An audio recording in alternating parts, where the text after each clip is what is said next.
안녕하세요, 다월드입니다. 여러분도 이미 아시겠지만 어제 서울에서 아주 특별한 미더비 열렸습니다. 바로 파이 네트워크 창립자들이 직접 참석한 파이 미더비 되겠는데요. 이번 행사에서는 단순히 파이만의 자리가 아니고요. 파이와 이 사인이라는 프로젝트가 함께한 미더비라고 보시면 되겠습니다. 이번 행사는 대규모 행사는 아니고요. 소수 인원만 초대된 조용하고 의미 있는 자리였다라고 보시면 되겠고, 저는 해외에 있기 때문에 직접 이 자리에 참석하지는 못했지만 국내에 계신 열정적인 파이오니어 분들이 대신 참여를 해주셨고, 특히 제가 친하게 지내고 있는 캔니님과 구기암님 두 분 모두 참석을 해주셔서 현장의 분위기를 전달해 주셨습니다. 보시는 것처럼 구기암님은 니콜라스와 직접 사진을 찍기도 하고 여러 동영상을 공유를 해주셨고, 캔니님은 다들 아시다시피 평소 미디어의 모습을 잘 드러내지는 않습니다. 하지만은 코어팀의 디테일한 스피치까지 모두 녹음을 해주셨고요. 그래서 이런 부분들을 제 영상에서 공유를 해드리도록 하겠습니다. 최근 분위기를 보자면요. 파이 코어팀의 창립자 청디아오는 이번에 다가오는 10월 초이죠. 싱가포르 토큰 2049에서 연사로 참여를 하게 됩니다. 그리고 그 메이저 이벤트를 앞두고 또 국내에서는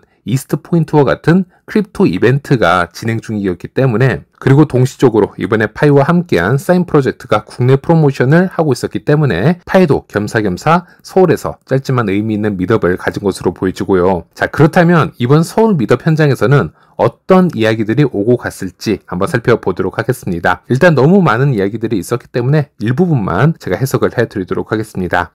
파이의 유틸리티 구축에 대해서 잠시 이야기가 있었고요. 이를 위해서 파이는 두 가지 전략을 취하고 있습니다. 첫 번째는 풀뿌리 전략, 두 번째는 상향식 전략이 되겠는데요. 이 풀뿌리 전략은 수많은 사람들이 앱과 유틸리티를 직접 만들고 그중 가치 있는 것들을 생겨나도록 하는 것이고요. 예를 들어서 앱 스튜디오를 통해서 대중이 앱을 직접 개발하고 지원하도록 하고 있는 부분이 있습니다. 그리고 탑다운 방식으로 알려진 이 상향식 전략에는 파이 벤처스와 같은 벤처 투자를 통해서 파이와 시너지가 있는 고퀄리티 팀을 선별해서 지원을 하고 있고, 그래서 이 두 가지를 함께 병행해서 파이 생태계에 진정한 유틸리티가 자리 잡도록 킬러 앱이 나올 수 있도록 지금 유도를 하고 있다, 이렇게 얘기를 하고 있습니다. 그리고 파이는 분명히 AI 혁명을 받아들이고 있고요. 단순히 AI가 또 하나의 유행이어서가 아니라 파이는 진심으로 AI가 세상과 우리의 삶을 바꿀 것이라고 믿고 있다, 이렇게 얘기를 하고 있고요. 또 블록체인과 AI는 밀접히 연결이 되어 있고, 이 관계에 대해서도 다음 주 토큰 행사에 청디아오가 강연에서 다룰 예정이다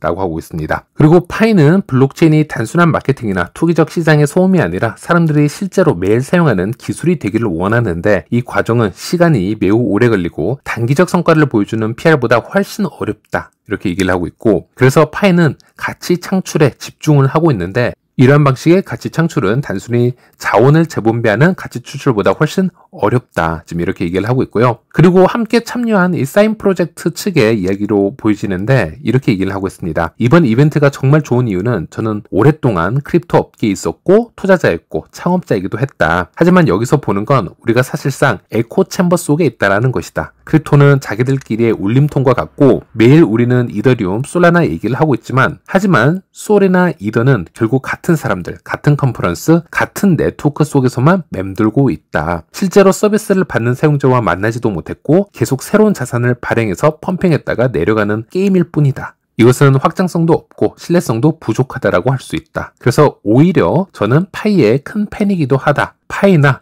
통과 같은 프로젝트와 더 많이 협업을 하고 싶고, 우리는 이 에코 챔버를 벗어날 수 있어야 된다. 물론 빠르게 돈을 버는 방법은 상당히 많다. 토큰 하나만 발행을 하면 다른 걸 또 다시 발행할 수 있고 친구들 모아서 또 반복할 수 있고, 이게 크립토 업계의 흔한 플레이북일 수도 있다. 하지만 중요한 건 목표이다. 단순히 한탕 벌고 싶은 건지, 아니면 이 토큰을 탑 10 안에 우리가 올리고 싶은 건지, 정말 큰 성장을 원한다면 이 작은 팀에서 다시 시작을 할 수 있어야 된다. 공동 창업자, 팀 멤버, 이렇게 작은 서클을 만들 수 있어야 되고 거기서 강한 커뮤니티를 구축해 나갈 수 있어야 된다. 그리고 지속적으로 가치를 더할 수 있는 메커니즘을 구축을 해야 된다. 이렇게 성장하다 보면 어느 날 탑 10, 탑 5 안에 들어갈 수 있게 됩니다. 그리고 언젠가 탑 5 안에 파이와 또 다른 코인이 함께 있는 모습을 보게 될 수도 있다. 이제 이런 이야기를 하는 것을 볼 수 있었고요. 여기서 질문이 있었습니다. 청중에서 질문이 나왔고요. 가장 큰 도전은 무엇이었고 그것을 극복하며 무엇을 배웠는지 질문이 있었고, 여기에 대해서 코어팀은 우리는 6년, 7년 동안 구축을 해왔기 때문에 도전이 정말 많았습니다. 첫 번째로 파이는 비수능적 접근을 취하고 있습니다. 대부분은 암호화폐 프로젝트가 정형화된 절차를 따르길 기대합니다. A가 있어야 되고 B가 있어야 되고 그 다음 C가 보여야 됩니다. 이것이 보이지 않으면 무시당하기도 합니다. 하지만 진짜 혁신은 기존의 절차를 반복하는 데서 나오지 않는다. 우리는 주류 사용자를 끌어들일 수 있는 실질적인 제품을 만드는 데 집중을 하고 있다. 그리고 두 번째는 KYC입니다. 전 세계 네트워크를 KYC 한다는 건 아직 들어본 적이 없습니다. 우리는 파이오니어가 직접 비용을 내지 않도록 네이티브 KYC 솔루션을 구축을 했습니다. 이 결과 전 세계 모든 국가와 지역을 포괄 했고 1,400만 명 이상이 KYC를 완료를 했습니다. 이 규모는 다른 어떤 네트워크와도 비교를 할 수가 없습니다. KYC는 단순히 규제 때문이 아니라 블록체인의 진짜 가능성인 소유권과 연결이 될 수 있습니다. 무언가를 소유한다면 누가 그 소유자인지 알아야 되기 때문입니다. 네, 이것은 청디아오의 답변이었고요. 그리고 니콜라스도 답변을 해주었는데 기술적 도전도 상당히 많았습니다. 보통 블록체인은 수만 명 사용자 또는 수만 건 거래만 처리해도 성공이라고 이 업계에서 불리고 있습니다. 하지만 파이는 매일 수천만 명이 파이 앱에 접속을 하고 있습니다. 이건 완전히 다른 차원의 기술적 도전이고 초기에는 서버 하나로 운영을 했었지만 지금은 수천 대의 서버, 수백 개의 DB, 여러 기술을 동시에 써야 됩니다. 커뮤니티 성장은 너무 빨라서 기술 인프라가 따라가지 못했었고요. 파이 앱이 자주 다운되기도 했었습니다. 니콜라스가 매일 새벽마다 깨어나서 시스템을 고치던 시절도 많았었고요. 하지만 현재는 안정적으로 파이 앱들이 운영이 되고 있습니다. 이런 답변이 있었고요. 또 다른 질문이 있었는데요. 휴대폰으로 채굴이 가능한 근거는 무엇인가요? 그 과정이 어떻게 되는지 궁금합니다. 라는 질문이 있었고 여기에 대한 답변은 초기에 이런 질문을 정말 많이 받았습니다. 먼저 분명히 할 점은 블록체인 프로토콜이 휴대폰에서 돌아간다라고 기대하지 않는다라는 것입니다. 현재 네트워크에서는 약 35만 개의 컴퓨터 노드가 연결이 되어 있습니다. 대부분은 테스트넷에 있고 메인넷에도 있습니다. 블록체인과 프로토콜은 여전히 컴퓨터에서 돌아갑니다. 우리가 2018년도, 2019년도 시작을 했을 때 모바일에서 작동하는 무언가가 필요했고 그게 프로토콜의 일부여야 했습니다. 모바일 폰이 합의에 기여하는 방식은 이 거대한 신뢰 그래프, 트러스트 그래프를 만드는 것입니다. 노드들은 이 신뢰 그래프를 사용해서 실제 합의 프로토콜을 실행을 합니다. 핵심을 이해하려면 초기의 구글 알고리즘, 페이지 랭크를 떠올리면 되고요. 페이지 랭크는 링크 구조를 통해서 진짜 MIT와 같은 정당한 주체를 식별을 했습니다. 파이에서는 웹페이지 링크 대신 사람들이 휴대폰으로 서로를 신뢰한다라고 지목을 합니다. 이 신뢰 그래프 덕분에 설령 공격자가 가짜 계정을 수천 개 만든다 하더라도 당신의 신뢰로 선택한 소수의 사람들과 합의를 하는 한 그 가짜 계정들은 결정에 영향을 주지 못합니다. 비기술적으로 쉽게 말하자면 부분적인 신뢰 가시성만으로도 안전한 블록체인과 합의 프로토콜을 구축할 수 있다는 뜻입니다. 네, 그리고 청중의 다른 질문으로 현재 우리가 사용하는 파이가 진짜냐 가짜냐 하는 얘기가 많은데 이것을 어떻게 구분할 수 있나요? 라는 게 있었고요. 여기에 대한 코어팀의 답변으로는 공식적으로는 KYB 페이지에 등록된 서비스만이 실제 파이 네트워크와 연결된 정식 서비스이고 그 외 다른 곳에서 파일을 거래한다면 주의를 하시면 됩니다. 또한 파이 커뮤니티는 전 세계적으로 아주 크지만 우리가 주로 영어로만 소통을 하다 보니 각 지역 언어로는 공식 발표가 부족할 수 있습니다. 이 틈을 타서 잘못된 정보나 사기꾼들이 많이 생겨나기도 합니다. 항상 공식 채널과 공식 웹사이트를 확인해야 됩니다. 이런 얘기가 있었고요. 또 추가적인 질문으로는 파이가 앞으로 자체 덱스, 탈중앙 거래소를 만들 계획이 있나요? 이런 질문에 답변으로는 현재 시점에서는 이런 구체적인 언급은 어려울 수 있습니다. 다만 파이의 방향성은 계속해서 유틸리티 확장이고 점차 전형적인 크립토 기능들도 계획에 포함이 될 수 있습니다. 현재는 메인넷 블록체인 버전이 19에서 점진적으로 버전 23으로 업그레이드 준비 중이고 추가적인 것은 공식적인 발표를 기다릴 필요가 있습니다. 이렇게 얘기를 했습니다. 네, 이런 식으로 어제 열렸던 파이 미트업에서 어떤 주요 내용들이 오고 갔는지 확인을 해볼 수 있었고 직접 방문을 해주셔서 이런 귀한 자료를 제공을 해주신 캔니님 그리고 구기암님께도 진심으로 감사를 드려봅니다.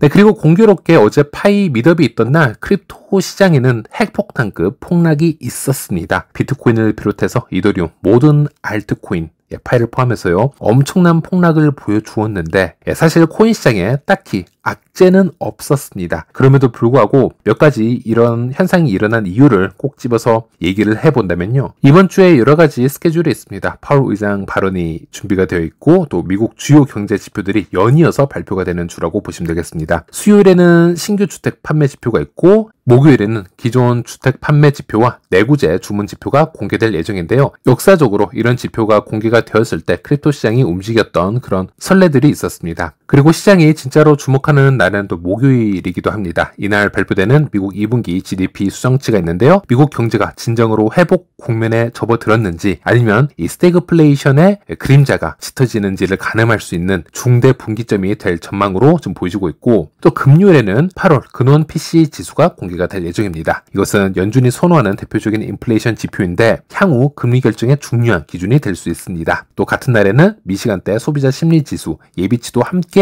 발표가 됩니다. 최근에 금리 인하 등 지속적으로 호재들만 발표가 되었었고요. 인플레이션이나 경기도나 조짐이 어느 정도 있었다고는 하지만 이것을 금리나 하나의 호재성으로만 우리가 압축시켜서 받아들였기 때문에 분명 시장에서도 이제는 조금씩 악재도 나올 차례가 되었고, 이것을 미리 받아들이는 것이 어느 정도 사전 준비 정도는 있어야 되지 않을까. 그렇다면 가장 위험 시장이라고 불리우는 이 코인 시장에서 먼저 한번 조정을 줄 수 있다. 우리가 이렇게 해석을 해볼 수도 있겠고요. 또 하나는 최근 알트코인 이 시즌 인덱스가 100포인트까지 치솟아 올라갔었습니다. 이 포인트에 대해서 항상 말씀을 드렸지만 75포인트가 넘어서면요 알트코인 시즌에 들어선 것인데, 이 수치는 과열이 되었다라는 뜻으로 해석을 할 수 있기 때문에 언제든 큰 급락이 올 수 있는 부분이다. 즉 알트코인의 큰 상승이 있을 수 있지만 함께 알트코인들의 급락을 대비해야 되는 구간이기도 하다라고 말씀을 드렸습니다. 즉 단기 조정이든 장기 조정이든 75포인트가 넘어가면요 고점 부근에 머물 수 있다.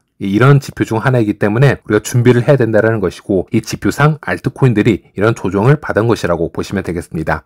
하지만 이더리움이나 솔라나와 같은 몇몇 메이저 코인들은 상승을 했었죠. 하지만 그것을 제외하고 다른 타 알트코인들은 이번 사이클에서 큰 상승도 하지 못하고 지금 조정만 받은 느낌이 강하게 있는데요. 파이도 역시 마찬가지입니다. 일단 이 부분도 세밀하게 우리가 생각을 해볼 필요는 있지만 이번에 전체 알트 시장에 들어온 시총은 아직까지는 한계가 있어 보입니다. 토탈3나 토탈2 차트로 보았을 때 이전 알트 시즌보다 더 큰 자금이 들어왔다라는 지표는 보이지 않고 있고요. 이런 상태에서 현재는 거래소에 상장되고 있는 알트코인들의 수만 증가하고 있는 상태이기 때문에 각 알트들이 나누어 갖는 자금력이 한계성이 더 생겨날 수밖에 없다라고 말씀드릴 수 있겠고, 이런 상태였기 때문에 파이뿐만이 아니라 많은 알트코인들이 불장이 되었지만 현재 진행되는 순환매, 즉 낙수 효과를 받지 못한 것으로 보여지고 있습니다. 그래서 이것을 극복하기 위해서는 이 사이클이 여기서 끝이 나지 않고 좀 더 큰 호재가 나와야 될 것으로 보여지는데요. 한 예로 여러 알트코인들의 ETF가 승인이 되어줘야 될 필요가 있고요. 알트코인들이 좀 더 주목을 받을 만한 다른 호재가 나올 필요가 있겠습니다.